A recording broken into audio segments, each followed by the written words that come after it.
Welcome back to the class, everyone. We are here once again to talk about one of the most valuable resources in Galaxy of Heroes, and that is Omicrons. But more specifically, pinpointing all of the Omicron decisions that I have made in regards to GAC. Which ones were good, which ones have aged really well, and which ones were just a bad idea. So this video is brought to you by the fact that I am currently working on my Phoenix. They're a great faction. That's kind of a whole nother story. But one of the things that I'm looking at as I'm getting closer to 7-star and our good friend Rex over here is the fact that I want his Omicron because it does some really cool things both in 5v5 and 3v3. We're not going to talk too much about it because I don't have it. And you can see the glaring issue here.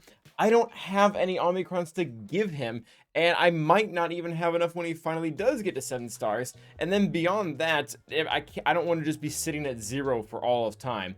So I started to do a little bit of reflection and looking in the rest of my roster to see, were any of these really needed, or were they really good at one point, and if I could take them off, would I? So what we have here is a ranking of all my GAC Omicrons. This is including like TW or raids or anything like that, because it's kind of an apples to oranges comparison.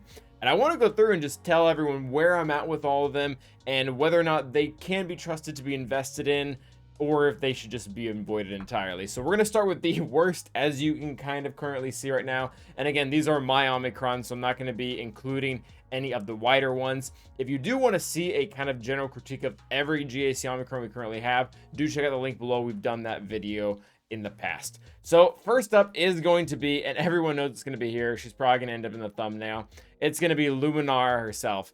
And I guess it's not terrible to have another Relic 5 Jedi. You can throw her with JML. She gets to do some fun things by calling everyone into assist and getting to play with Datacrons.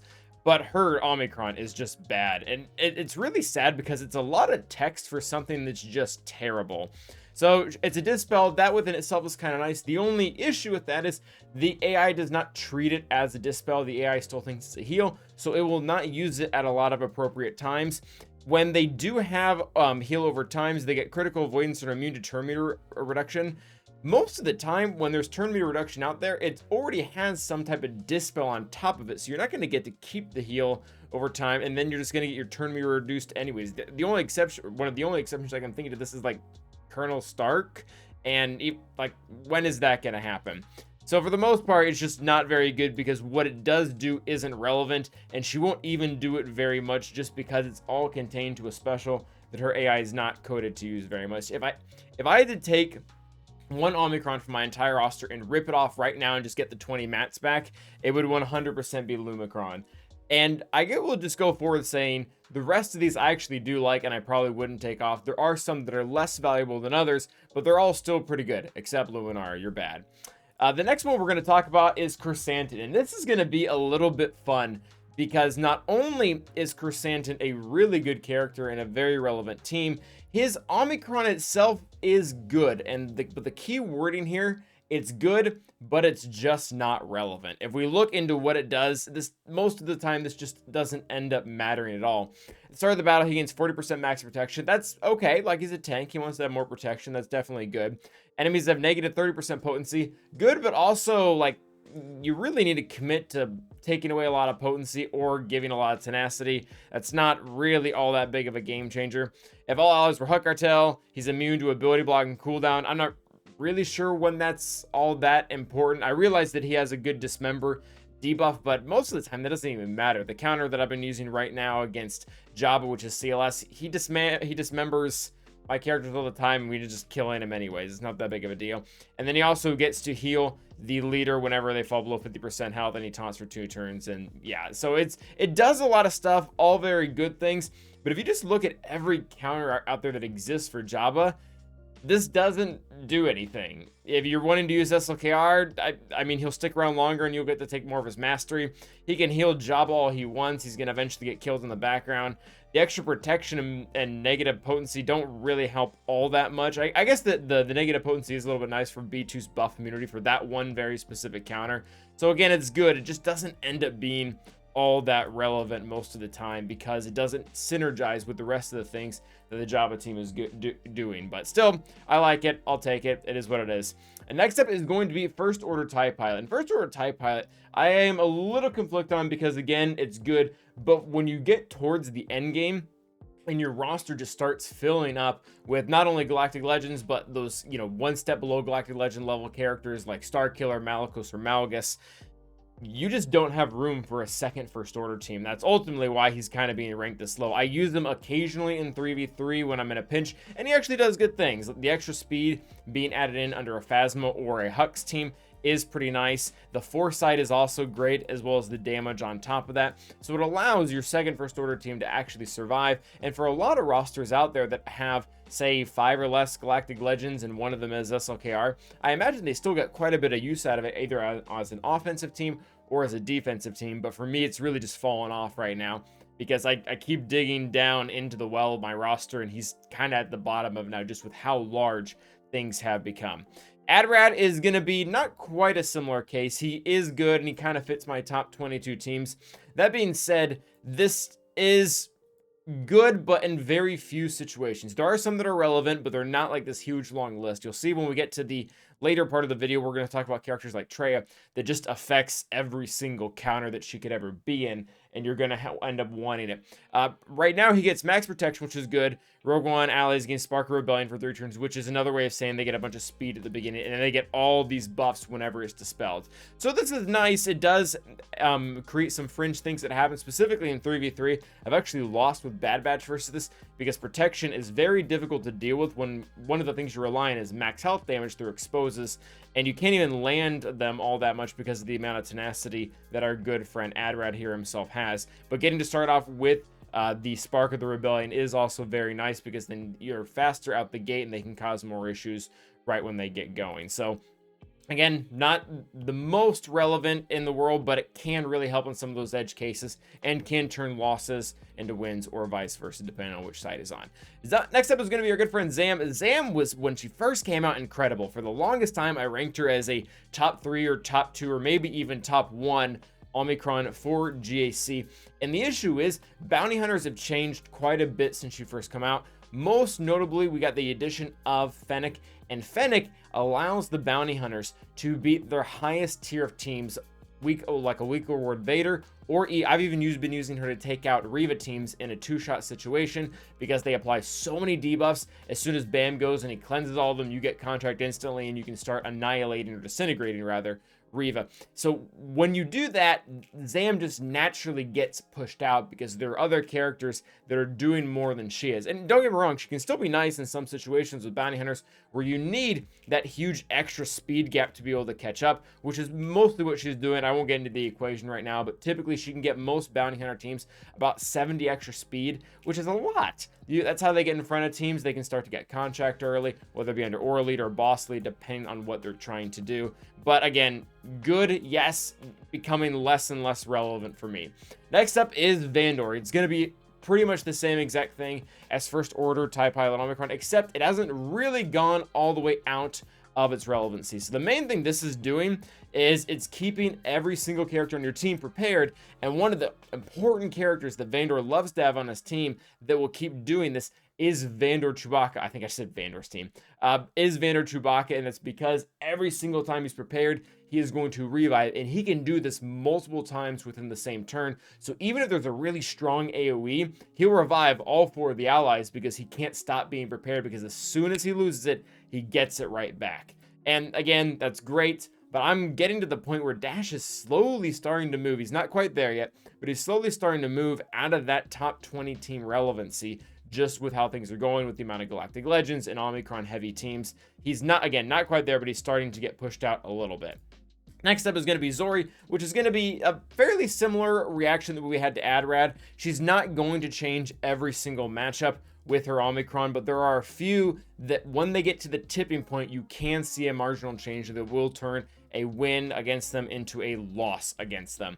Specifically, she is going to apply exposes that cannot be resisted. You don't necessarily need this to stop Wampa, but this just completely buries him. One of the annoying things about Wampa when he goes up against any team is he gets a ridiculous amount of tenacity, so to start to land any debuff on him becomes difficult unless you have tenacity down or the debuff itself is just irresistible.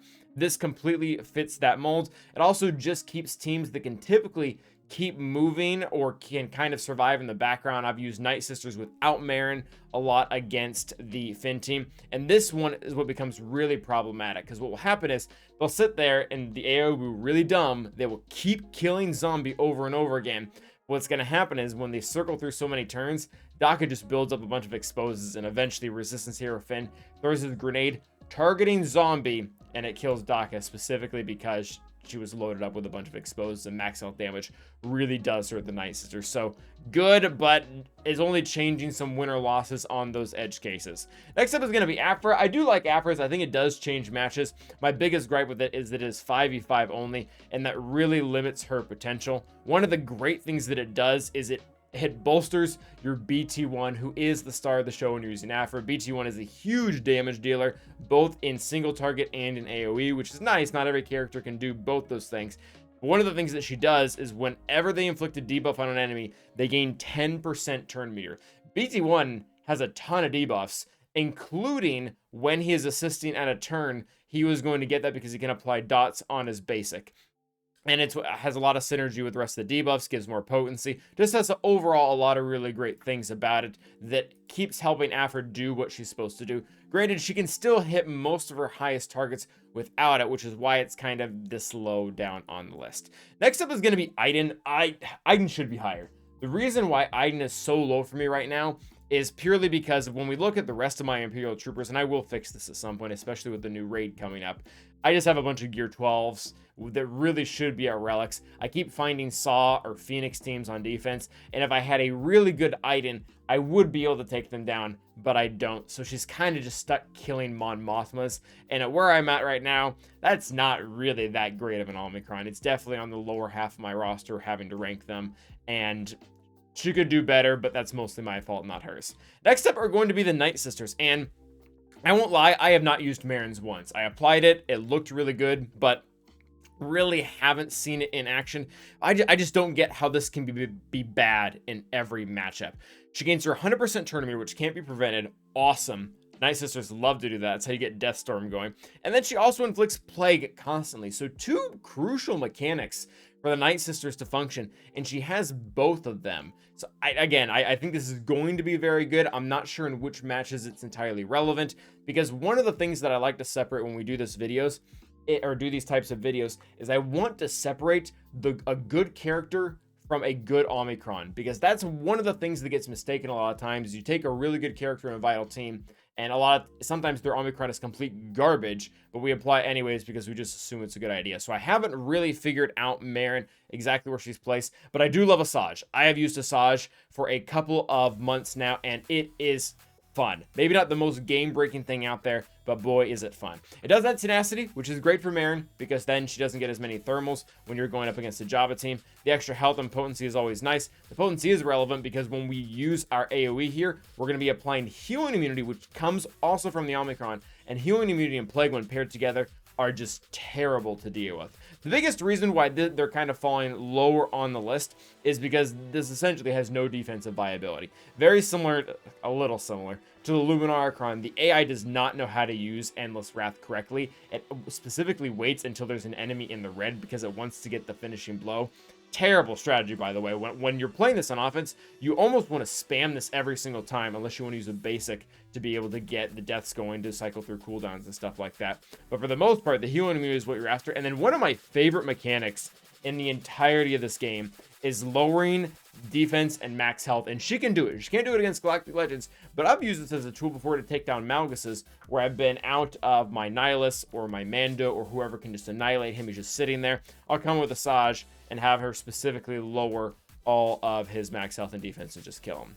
Speaking of killing Malgus, we have Hondo up next, who his is just very fun, and it's simple, but it does two things that are really cool. Number one, it's going to start him off with essentially 100% turn meter in 5v5, which allows him to lock up a character. So when you put him on specific teams like Dash, the Imperial Troopers and Bounty Hunters could typically just rip apart. He's going to go first, he's going to captive one of those characters, and he's going to completely ruin the entire synergy of it. And that's kind of why he's so high, is because he just clearly cuts off a handful of counters that would otherwise just work. So, and other than that, he's just great. He also gets more of these stacking buffs, which kind of helps him punch up. in a sense when he does have to take out a bigger target when he's held by like a Datacron or something of the sort. So love Hondo, very fun to use, but also quite effective. So tons of profit in that for him.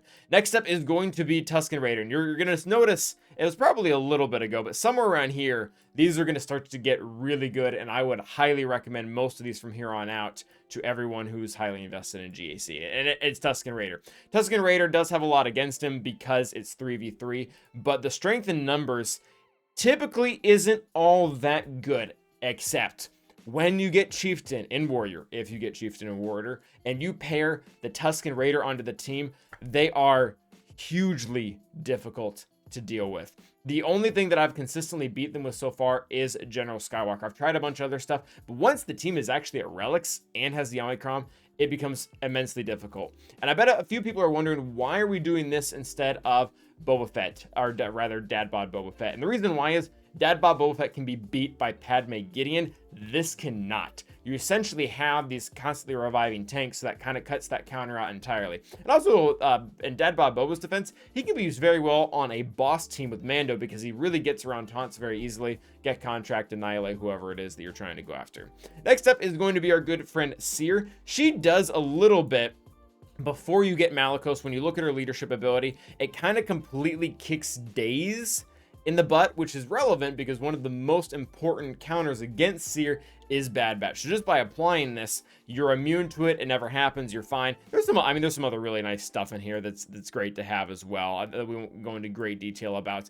But the reason why we have her titled good and great or great is because when you do get Malicos, not only does the team get better, so therefore this has more value because you're having higher targets to beat, but on top of that, they have a very specific dispel synergy, and this stacking offense that is going on here is incredible because whenever an enemy is dispelling something, Malicos is dealing damage against them, so his offense is just going to skyrocket. He's also going to be assisting at a turn, assuming you have his really good Omicron. So all of this, yes, is it good on its own? Does it get better with Malicos?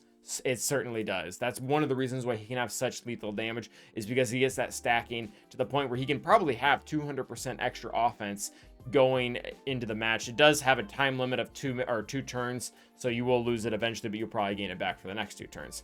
Next up is going to be Wampa, and Wampa is excellent to have. He again has kind of fallen off for me depending on, or if you compare him where he was when I first had him, but he's still just really good value. I don't get to use him every single match in 5v5. 3v3 I definitely do, but in 5v5 when I do get to use him, he's still like a 68 banner counter, and he's an entire team. So when I'm really struggling to get through my opponent's Inquisitors or whatever it is, and I'm having to drop 3, 4, 5 teams to be able to get through it, and I get to the back wall and I see something the Wampa can beat, I rejoice because I don't have that many teams left, but this one character can be a solution to a lot of the things out there. And that is really specific for Kyber 1. If you're outside of that, it's really not that hard to find a team that Wampa can collaborate, and probably even a good team like General Grievous.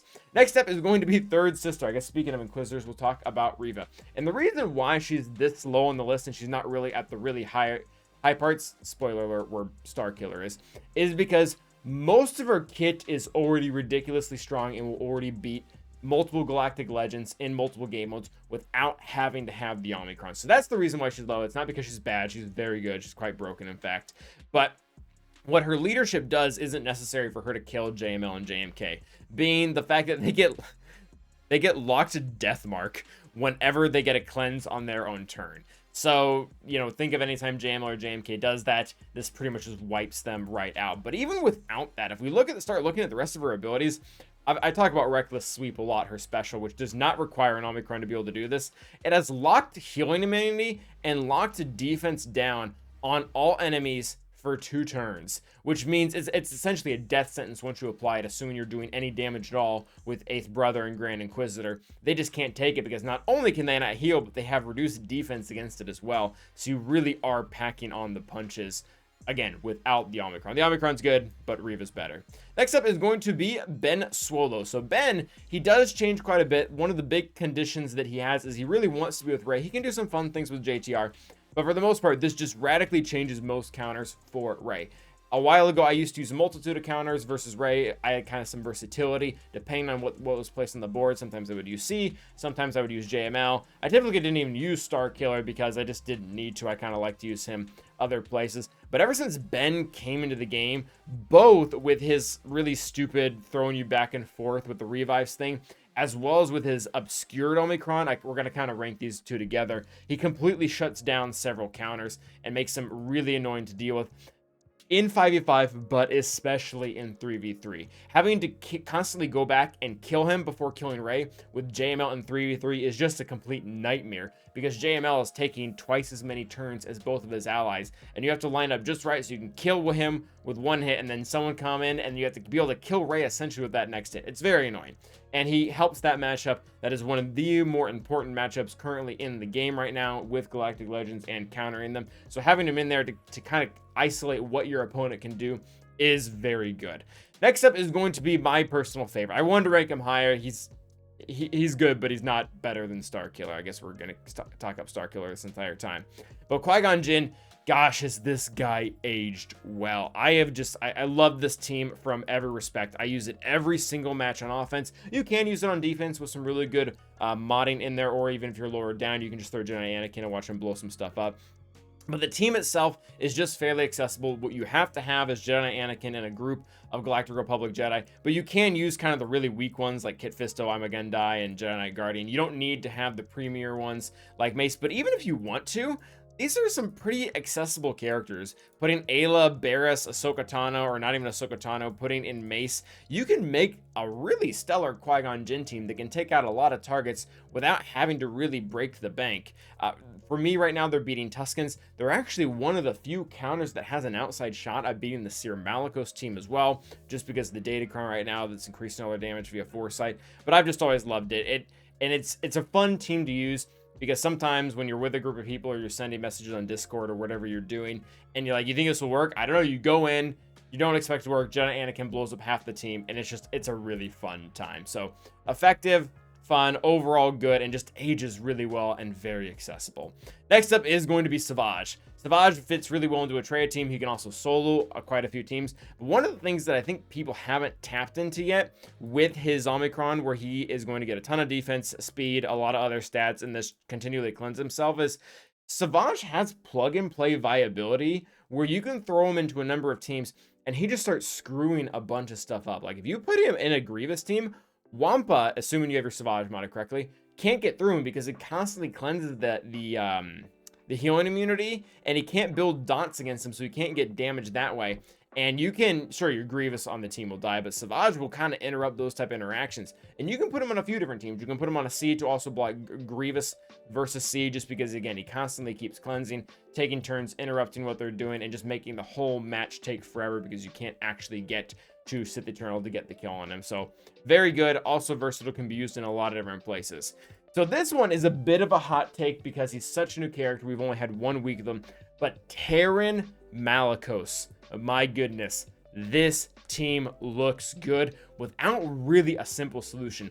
The best counter that I've seen for it from a data standpoint is Malgus, that is beating it for really high win rates. We originally thought that General Skywalker, Traya, Qui-Gon Jinn, and I think Starkiller, we all thought they were going to do really well, and then we got the data back on them, and it appears that a lot of the people that won were being really vocal, and everyone that was losing was being really quiet, because General Skywalker, which I used and got to work, had a 20% win rate, which is super low. And overall, again, everything that's just happening in the kit when you apply the Omicrons is what's cutting out a lot of those bigger counters. I'm going to focus on Strength as Power just because it's the most important. He gains a ton of stuff, max health, mastery, great. But one of the things that I didn't really notice at first that does change matchups is the critical hit immunity for 2 turns that can't be dispelled. This does 2 things. This completely stops bounty hunters. You might get 1 kill, but it stops bounty hunters because they can't gain turn meter off Mando critting, whether it be his own turn or out of turn. So that's a huge pain in the butt. But on top of that, when General Skywalker goes against them, he can't control the beginning of the battle at all, because typically how he works is Rex gives him turn meter, he goes, he uses his AoE, crits the whole opponent team, increases their cooldowns, and they're just kind of hosed. He doesn't get to do that against Malicos. He doesn't get to do that at all. He can go first, sure, give the enemy team more buffs, but he can't crit them to increase their cooldown, so they get to do everything that they want to do. And then he also assists out of turn, and we kind of already talked about why that's super good. So Malicos, good character. Omicron is important, though. He's gonna need that to be able to stop all those teams on defense, and he does seem to have some viability on offense, but it'll be a while before he moves that for me.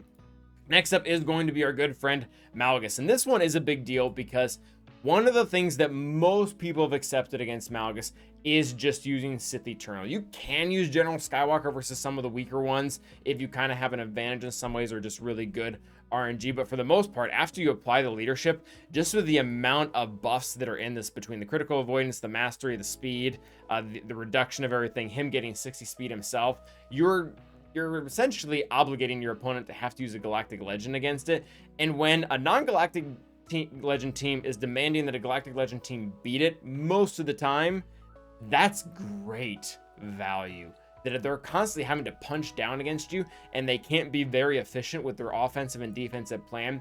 That's awesome. Even if they do have, 3 or 4 more Galactic Legends than you, if you're constantly having to make them make choices like that one to where they can't just find a bunch of value and then just wipe you, that's awesome. That's exactly what I want when it comes to looking at a defensive team. Next up is going to be Traya. Traya not only does that specific interaction where she kind of demands that a really much stronger or more expensive team takes her out, but she does it while also countering a bunch of other stuff on off. And actually Malgus does too. But I think more of Traya's is trapped behind her Omicron than Malgus's. She specifically beats the Inquisitors, being third sister, which is important. She can beat JML in certain situations, and overall it's just a really annoying defense team. One of the things that I've been doing for the longest time is putting Traya and Malgus on a bottom wall and saying, hey, you can only Sith Eternal one of them, and it typically ends up causing a lot of issues. My Malgus ends up holding because people end up using C on Traya. And last and certainly not least, we've already talked about him like 3 different times, but it's Starkiller.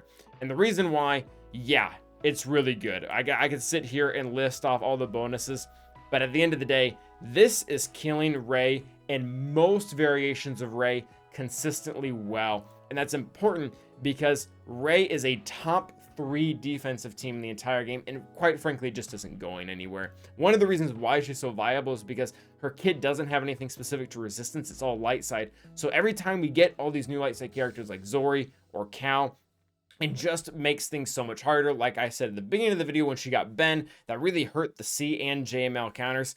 Starkiller just has her number. And again, he can lose. There's ways to mitigate the win rate percentage against him with Barris or Ben or whoever.